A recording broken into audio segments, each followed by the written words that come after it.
দেশের যেটা আমরা সবচেয়ে ভয় করেছিলাম যে বর্তমান অন্তর্বর্তীকালীন সরকার কোনো না কোনো প্রক্রিয়া থেকে যাওয়ার একটা সুযোগ চেষ্টা করছে বলে আমাদের একটা আশঙ্কা ছিল, এবং এই জন্যই আমি হানা ভোটের ব্যাপারটা আমি না বলেছিলাম ওই জন্য যে হা ভোট করে ওইটা একটা চেষ্টা নিতে না হতে পারে। 2/3 মেজরিটি বর্তমান বিএনপি না পাওয়া গেলে, ওরা যদি না হতো তাহলে দেখা যেত যে 6 মাসের জন্য হলো অন্তর্বর্তীকালীন সরকার আবার জামাতের দাবি তুলতো যে এটা তো ঠিক হচ্ছে না, এখন আপনারা যদি না করেন কাজে ওদেরকেই রাখতে হবে আরো 6 মাস।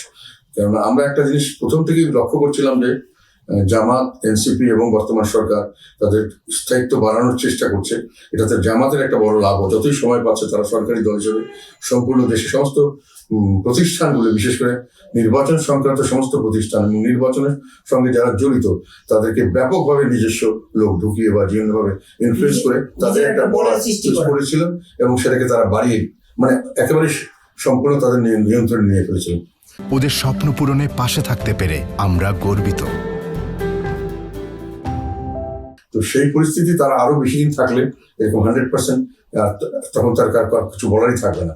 তো আমরা চাচ্ছিলাম না যে কোনো ক্রমেই এই সরকার আরো থাকুক। এটার জন্য আর একটা কাজ কিন্তু আমি করেছি, যেটা আমার কাছে মনে হয়েছে, এটা আমাকে কেউ বলেনি, আমার কাছে মনে হয়েছে যে শেষ পর্যন্ত যদি আমরা বড় কোনো প্রেজেন্স নিয়ে যদি মাঠে না থাকি, যেহেতু আওয়ামী লীগ নেই আর কেউ নেই, ফলে যে কোনো সময় জামাত এটাকে একটা অজুহাত ধরতে পারে যে আমরা নির্বাচন করবো না। তাহলে যদি জাতীয় পার্টি না থাকে তখন বিএনপির একতরফা নির্বাচন করা সম্ভব ছিল না, ফলে এই গভর্নমেন্ট অটোমেটিক্যালি থাকার একটা সুযোগ সৃষ্টি হতো। এটাও একটা কারণে আমি যেভাবে পেরেছি সব জায়গায় ক্যান্ডিডেট দিয়ে অ্যাটলিস্ট জামাত যদি না থাকে ন্যাশনাল ইলেকশন একটা হয়ে যেতে পারে তার পরিবেশ আমি তৈরি করে রেখেছিলাম। আমার একমাত্র উদ্দেশ্য ছিল এই বর্তমান অন্তর্বর্তীকালীন সরকারকে সরে নতুন একটা সরকার আসুক, ইলেক্টেড গভর্নমেন্ট, যার মাধ্যমে অন্ততপক্ষে আমরা যে একটা ষড়যন্ত্রের জালের মধ্যে আটকা পড়েছি সে থেকে বেরোনো সম্ভব হয়।